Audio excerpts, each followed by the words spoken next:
Today, walking down the street, I see my mother. She's strolling with a happy gait, her body thrust toward the don't walk sign and the yellow taxicabs that make 45-degree turns on the corner of Madison and 57th Street. I have never seen her in this kind of neighborhood, peering into Channel and Tiffany's and gawking at the jewels glowing in the Bulgaro windows. My mother never shops outside of Brooklyn. She has never seen the advertising office where I work. She's afraid to take the subway, where you may meet those black young militant street preachers who curse black women for straightening their hair. Yet here she is, my mother, who I left at home that morning in her bathrobe, with pieces of newspaper twisted like rollers in her hair. My mother, who accuses me of random offenses as I dash out of the house. Would you get up and give an old lady like me your subway seat? In this state of mind, I bet you don't even give up your seat to a pregnant lady.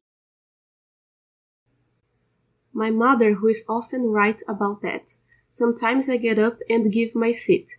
Other times I don't. It all depends on how pregnant the woman is and whether or not she is with her boyfriend or husband and whether or not he is sitting down. As my mother stands in front of Carnegie Hall, one taxi driver yells to another, "What do you think this is, a dance floor?" My mother waits patiently for this dispute to be settled before crossing the street. In Haiti, when you get hit by a car, the owner of the car gets out and kicks you for getting blood on his bumper.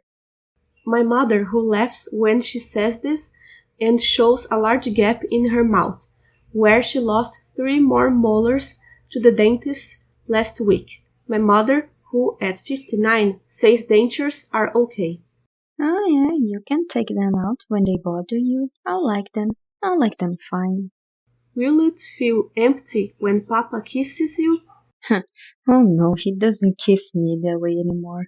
My mother, who watches the lottery drawing every night on Channel 11 without her having played the numbers. Third of the money is all I would need. We would pay the mortgage and your father could stop driving that taxi cab all over Brooklyn.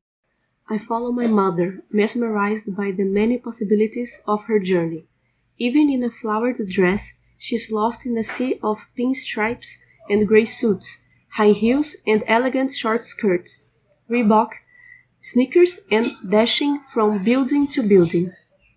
My mother, who won't go out to dinner with anyone. If they want to eat with me, let them come to my house, even if I boil water and give it to them. My mother, who talks to herself when she peels the skin of poultry. Fat, you know, and cholesterol. Fat and cholesterol killed your auntie Hermine. My mother, who makes jam with dried grapefruit peel and then puts in cinnamon bark that I always think is cockroaches in the jam. My mother, whom I have always bought household appliances for, on her birthday, a nice rice cooker, a blender. I trail the red orchids in her dress and the heavy full leather bag on her shoulders. Realizing the ferocious pace of my pursuit, I stop against a wall to rest. My mother keeps on walking as though she owns the sidewalk under her feet. As she heads down towards the Plaza Hotel, a bicycle messenger swings so close to her that I want to dash forward and rescue her, but she stands dead in her tracks and lets him drive around her and then goes on. My mother stops at a corner hot dog stand and asks for something. The vendor hands her a can of soda that she slips into her bag. She stops by another vendor selling sundresses for $7 each. I can tell that she is looking at an African print dress, contemplating my size. I think to myself, please ma, don't buy it. It would be just another thing that I would bury into the garage or give it to Goodwill. Why would we give to Goodwill when there are so many people back home who need clothes? We save our clothes for the relatives in Haiti. 20 years we have been saving all kinds of things for the relatives in Haiti. I need the place in the garage for an exercise bike. You are pretty enough to be a stewardess. Only dogs like bones. This mother of mine, she stops at another hot dog vendor and buys a frankfurter that she eats on the street. I never knew that she ate frankfurters. With her blood pressure, she shouldn't eat anything with sodium. She has to be careful with her heart, this day woman. I cannot just swallow salt. Salt is heavier than 100 bags of shame. She is slowing her pace, and now I am too close. If she turns around, she might see me. I let her walk into a park before I start to follow her again. My mother walks toward the sandbox in the middle of the park. There, a woman is waiting with a child. The woman is wearing a leotard with biker shorts and has small weights in her hands. This woman kisses the child goodbye and surrenders him to my mother. Then she bolts off, running on the cemented stretches in the park. The child given to my mother has frizzy blonde hair. His hand slips into hers easily, like he's known her for a long time. When he raises his face to look at my mother, it is as though he is looking at the sky. My mother gives this child the soda that she bought from the vendor on the street corner. The child's face lights up as she puts in a straw in the can for him. This seems to be a conspiracy just between the two of them. My mother and the child sit and watch the other children play in the sandbox. The child pulls out a comic book from a knapsack with Big Bird on the back. My mother peers into his comic book.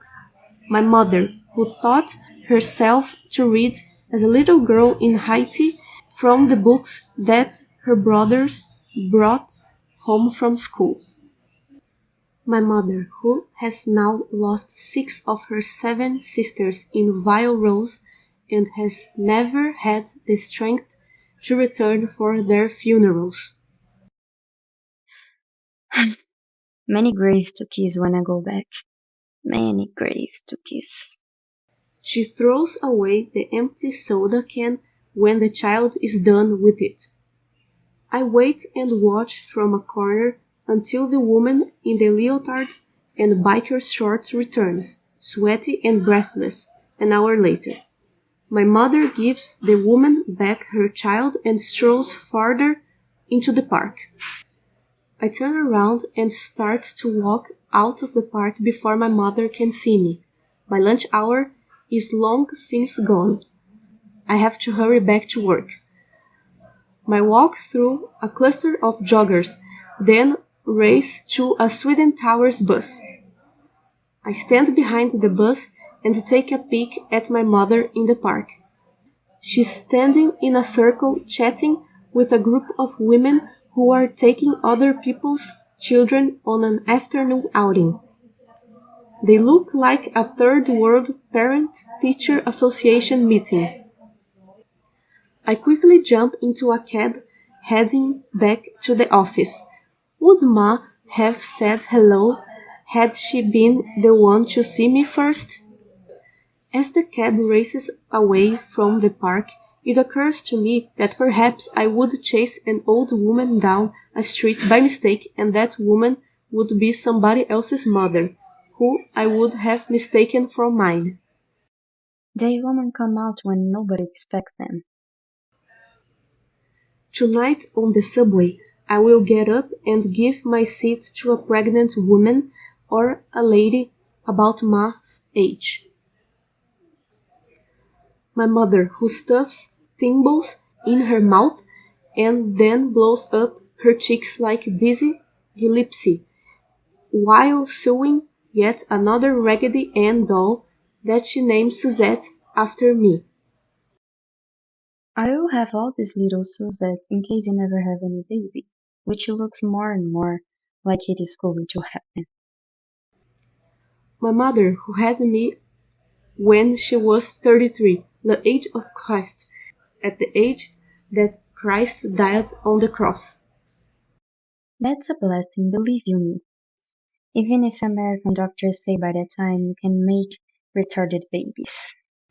My mother, who sews lace collars on my company softball t-shirts when she does my laundry. Why? You can't look like a lady playing softball? My mother, who never went to any of my parent-teacher association meetings when I was in school. You're so good anyway. What are they going to tell me? I don't want to make you ashamed of this day, woman. Shame is heavier than 100 bags of salt.